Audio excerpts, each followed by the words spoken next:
सोलारा गावापासून सुमारे 500 मीटर अंतरावर अचानक आगीचे लोळ उठू लागले. कडाक्याच्या उन्हामुळे आणि वेगवान वाऱ्यामुळे ही आग काही क्षणातच रौद्ररूप धारण करत गेली. या आगीत 4 ते 5 शेतांमध्ये साचलेला कचरा, पालापाचोळा, झाडाझुडपांचे ढिगारे तसेच लाकडी इंधन पूर्णपणे जळून खाक झालेत. आगीच्या ज्वाळा इतक्या वेगाने पसरल्यात की एका घरावरील तुरीच्या पेंढ्यांपर्यंत त्या पोहोचल्यात आणि काही काळाकरिता घरालाही धोका निर्माण झाला होता. मात्र गावकऱ्यांनी तातडीने धाव घेत पाणी आणि उपलब्ध साधनांच्या मदतीने परिस्थिती नियंत्रणात आणली. त्यामुळे संभाव्य मोठा अनर्थ टळला आणि घरांना कोणतीही मोठी हानी झाली नाही. या घटनेत काही शेतकऱ्यांच्या कृषी पंपांच्या वायरिंगचे नुकसान झाले आहे, परंतु शेतकऱ्यांनी आधीच शेतमालाची कापणी करून घेतल्यामुळे मोठे आर्थिक नुकसान टळलेत. घटनास्थळी शेकडो ग्रामस्थांनी एकत्रित येत आग विझवण्यासाठी प्रयत्न केले.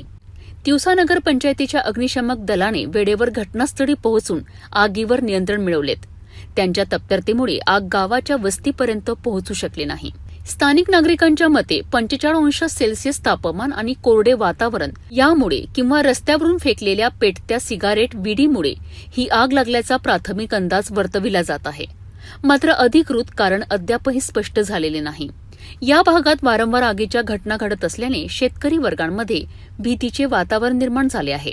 प्रशासनाने याकडे गांभीर्याने लक्ष देऊन आगीच्या कारणांचा सखोल तपास करावा अशी मागणी ग्रामस्थांकडून केली जात आहे.